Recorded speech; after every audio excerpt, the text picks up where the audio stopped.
चुड़ैल और बच्चे। कुंदन अपनी पत्नी पारो और 2 बच्चों मुन्ना और रिया के साथ रहता है। चारों का परिवार अच्छा खासा खुशहाल चल रहा था, लेकिन एक दिन उसकी पत्नी पारो सीढ़ियों से फिसलकर गिर गई और अस्पताल पहुंचने से पहले ही उसने दम तोड़ दिया। कुंदन की जिंदगी तो जैसे वीरान हो गई। बच्चे भी बहुत दुखी रहने लगे। इसी तरह देखते देखते 1 साल बीत गया। एक दिन कुंदन का मित्र उनसे मिलने आया। अरे कुंदन, तुम इन बच्चों के लिए दूसरी शादी कर लो। कम से कम बच्चों की ठीक से परवरिश तो हो जाएगी। मित्र के बार बार समझाने पर कुंदन तैयार हो जाता है। नई माँ रूपा शुरू में बच्चों और कुंदन का बहुत ख्याल रखती है, पर 6-7 महीने बाद ही वो कुंदन के जाने के बाद आराम से सो जाती। और जब मुन्ना और रिया स्कूल से आते तो, ए रिया, जल्दी से पूरे घर की सफाई कर और बर्तन धो दे, तभी खाना मिलेगा। और मुन्ना, जाकर छत की धुलाई कर। वो बच्चों से ही घर का सारा काम करवाती है। उन्हें खाना भी ठीक से नहीं देती। खुद के लिए और कुंदन के लिए वो बढ़िया बढ़िया पकवान बनाती। जब रात को कुंदन काम से वापस आता तो, अरे, बच्चों ने खाना खा लिया? उनको तो मैंने कब का खिला पिलाकर सोने भेज दिया है। कितना ख्याल रखती है ये बच्चों का। एक दिन जब रूपा सो रही थी, मुन्ना देखता है कि रसोई की अलमारी में मिठाई रखी है, लेकिन वो वहां तक पहुंच नहीं पाता। तो वो अपनी बहन को बुलाकर लाता है। मैं घोड़ा बन जाता हूँ, तुम मेरे ऊपर चढ़कर वो मिठाई उतार दो।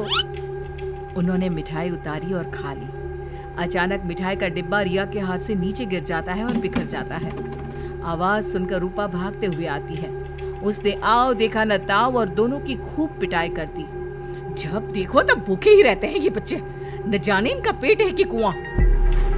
बच्चे खूब देर तक रोते रहते हैं, लेकिन फिर आपस में ही बातें और मजाक करके एक दूसरे का मन बहलाने लगते हैं। रिया, जब मैं बड़ा हो जाऊंगा ना, तो एक मिठाई की दुकान खोल लूंगा। पहले हम लोग खूब सारी मिठाइयाँ खाएंगे और फिर बेचेंगे। मुन्ना, मेरी तो शादी हो जाएगी, तुम अकेले ही सारी मिठाइयाँ खाओगे ना? अरे हाँ रे, तब तक तो मेरी भी शादी हो जाएगी। कुंदन जब घर आता है तब उसकी माँ बच्चों की खूब शिकायत करती है। अरे बच्चों, तुम्हारी माँ तुम्हारा कितना ध्यान रखती है। आखिर क्या कमी है तुम दोनों को? पिताजी, उनकी बात पूरी भी नहीं हो पाती कि हाँ कह दो कि मैं तुम्हें खाना नहीं देती, सारे दिन घर के काम करवाती हूँ, कह दो ना। मुन्ना चुपचाप खड़ा रहता है। अब तो हम दोनों को पिताजी से बात भी नहीं करने देती। नहीं माँ। मुन्ना और रिया बहुत दुखी होते हैं। रात को इन बच्चों ने नाक में दम कर दिया है, तुम इन्हें लेकर जाओ और कहीं जंगल में छोड़कर आओ। अरे ये क्या कर रही हो तुम? ये दोनों मेरे जिगर के टुकड़े हैं, इनके बिना मैं कैसे रहूंगा? कुंदन को बार बार समझाने पर भी जब वो नहीं मानता, तब उसे एक उपाय सूझता है। कुछ दिनों तक वो बच्चों के साथ खूब अच्छे व्यवहार का नाटक करती है। बच्चे खूब खुश रहते हैं। एक दिन, सुनो, जल्दी से नाश्ता लगाओ, मुझे 2 दिन के लिए शहर जाना है। रूपा बहुत खुश होती है। वो सोचती है कि ये तो बच्चों को जंगल में छोड़कर आने से रहा, मैं ही इन्हें छोड़ आती हूँ। कुंदन के जाने के बाद, बच्चे चलो, आज हम तुम्हारी नानी के घर चलते हैं।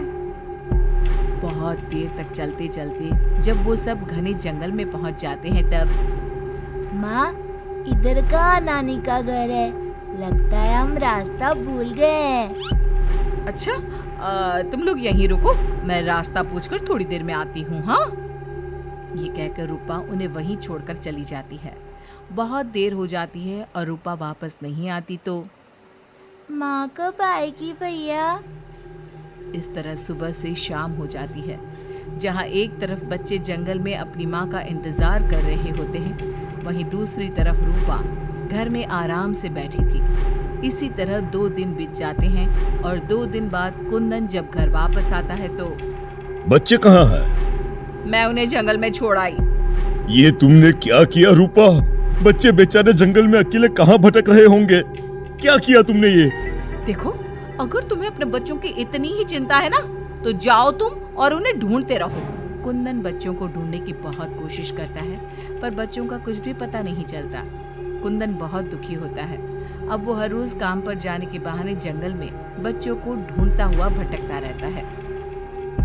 रूपा के जाने के बाद बच्चे रोते रोते आगे बढ़ने लगते हैं।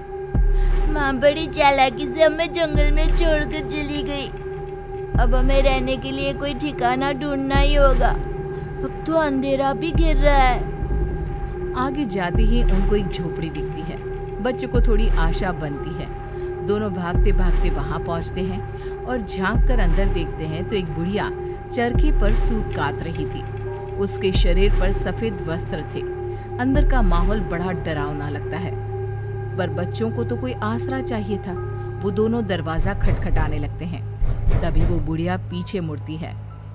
बच्चे जैसे ही उसे देखते हैं, उनके शरीर के अंदर भय से एक अजीब सी सिहरन दौड़ जाती है। माथे पर बड़ी सी लाल बिंदी, आंखें सुर्ख लाल और बाल भी अस्त व्यस्त। जैसे ही उसकी नजर मुन्ना और रिया पर पड़ती है, उसके चेहरे की रौनक बढ़ जाती है। वो बड़ी प्रसन्न होकर कहती है, आओ आओ बच्चों, मैं तुम्हारी दादी जैसी ही तो हूँ। आ जाओ। बच्चों को प्यार से वो घर के अंदर बुलाती है। बच्चों के लिए खूब सारी मिठाइयाँ, फल और बिस्किट ले आती है। बच्चे तो पहले से ही भूखे थे। वे खाना देखकर उस पर टूट पड़ते हैं। उनका सारा डर भी दूर हो जाता है। वो खाने के बाद तुरंत ही सो जाते हैं। जब सुबह उठते हैं तो बच्चों, हम घर के पीछे वाले बगीचे में चलते हैं। वहाँ बहुत सुंदर फूलों का बगीचा था। मुन्ना और रिया वहीं खेलने लगते हैं। बुढ़िया अंदर चली जाती है। तब तक मुन्ना की नजर एक गिलहरी पर पड़ती है, जो एक कोने में दुबकी हुई थी। मुन्ना उसे प्यार से अपने हाथ में उठा लेता है। तभी गिलहरी इंसानों की आवाज में बोलती है, बच्चों, तुम लोग यहाँ से भाग जाओ। ये बुढ़िया एक खतरनाक चुड़ैल है। तुम्हें खिला पिला कर पहले मोटा करेगी, फिर पिंजरे में डाल देगी।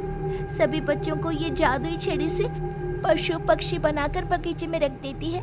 एक एक करके अपनी जादू की छड़ी से सबको बेहोश कर देती है और कढ़ाई में तेल गरम करके पकोड़े बनाकर खा जाती है। इसके पास एक आदमकद का पिंजरा है। ये खुद उसकी सफाई करती है। ये कहकर गिलहरी जमीन पर कूद जाती है। जब दोनों घर में जाते हैं तो देखते हैं कि बुढ़िया पिंजरे की सफाई कर रही थी और उसके मुंह पर खून लगा था। बच्चों को देखते ही अपना मुंह पोंछने लगती है वो। रिया चारों तरफ जादू की छड़ी ढूंढने के लिए नजर दौड़ाने लगती है। अचानक उसे जादू की छड़ी दिखाई देती है और वो दोनों लपटकर वो छड़ी उठा लेते हैं। जादुई छड़ी, पिंजरा बंद कर दो। पिंजरा बंद हो जाता है। पिंजरा बंद होते ही वो बुढ़िया एक खतरनाक चुड़ैल बन जाती है और चीखने लगती है। दादी, आज तुम भी पिंजरे में बंद होने का मजा उठा लो ना। दोनों हंसते हैं। दादी दादी, यही वो जादुई छड़ी है ना, जिससे तुम सब बच्चों को चूहा, बिल्ली और गिलहरी बनाती हो। बोलो, तुमको क्या बनना है? मुझे बाहर निकाल, वरना मैं तेरा खून पी जाऊंगी। छड़ी मेरे हवाले कर दे। दादी, पिंजरे में कुछ खाने को दो। ये लो, तब तक आम की गुठलियां चूसो। इनमें अभी भी बहुत रस बचा है। दोनों आम की ढेर सारी गुठलियां पिंजरे में फेंक देते हैं। एक बार मैं बाहर आ जाऊं ना, तुम दोनों के पकोड़े बनाकर चबा जाऊंगी। जे काली कलकत्ते वाली, तेरा वचन न जाए खाली। जादुई छड़ी, इस चुड़ैल को मछली बना दो। जादुई छड़ी, एक बड़े से कढ़ाई में तेल गरम कर दो। जादुई छड़ी चुड़ैल को मछली बना देती है। दोनों उसे उठाकर एक बाल्टी में डाल देते हैं। कढ़ाई में तेल गरम हो रहा होता है। मुन्ना और रिया दौड़कर बगीचे में जाते हैं। वहाँ बहुत सारे जानवर और पक्षी होते हैं। जादुई छड़ी, इन सारे लोगों को इनके असली रूप में बदल दो। तभी सारे जानवर और पक्षी बच्चों में बदल जाते हैं। सब कमरे में आ जाते हैं। हमें इस चुड़ैल ने बहुत तड़पाया है, चलो आज इसको मजा चखाते हैं। जादुई छड़ी, इस चुड़ैल को पिंजरे में डालकर फिर चुड़ैल बना दो। पिंजरे में कैद होकर चुड़ैल फिर चिल्लाने लगती है, ये सारे के सारे शैतान कैसे यहाँ आ गए? जैसे तुम पिंजरे में बंद हो गई वैसे ही हम सब भी यहाँ आ गए। सभी बच्चों ने पिंजरे में ठंडा ठंडा पानी फेंकना शुरू कर दिया। चुड़ैल पहले तुम नहा लो, फिर हम तुम्हें मछली बनाकर पकौड़े बनाकर खा जाएंगे। सभी बच्चे ताली बजाकर खूब हंसते हैं। बच्चों मुझे माफ कर दो, मैं कभी ऐसा नहीं करूंगी। एक बार मुझे पिंजरे से निकाल दो। दोस्तों, क्या हमें इस चुड़ैल की चिकनी चुपड़ी बातों में आना चाहिए? नहीं, बिल्कुल नहीं, नहीं, बिल्कुल नहीं। मुन्ना जोर से छड़ी फटकारता है। जादुई छड़ी, इस चुड़ैल को मछली बनाकर कढ़ाई में डाल दो। मछली की कढ़ाई में गिरते ही बहुत तेज आवाज होती है, जैसे कहीं बिजली चमकी हो। सभी बच्चे डरकर एक दूसरे से चिपक जाते हैं। मछली का आकार बहुत बड़ी सी चुड़ैल का हो जाता है। वो बार बार कढ़ाई से निकलने की कोशिश करती है। सभी बच्चे मिलकर उसे फिर कढ़ाई में ढकेल देते हैं। अंत में वो गर्म तेल में जलकर मर जाती है। सब बच्चे खुश होकर तालियां बजाने लगते हैं। मुन्ना जादू की छड़ी की सहायता से सभी बच्चों के साथ शहर आ जाता है। जब वे अपने घर पहुंचते हैं तब पिताजी, हम आ गए। कुंदन उनकी आवाज सुनते ही भागता हुआ आता है। बच्चों को देखकर उसकी आंखों से झरझर आंसू गिरने लगते हैं। पिताजी, आप रोइए मत, अब हमारे दुख के दिन खत्म हो गए हैं। मुन्ना कुंदन को सारी बात बताता है। जादुई छड़ी पाकर उनके सारे कष्ट खत्म हो जाते हैं। अब तो नई माँ भी उनको प्यार करने लगती है।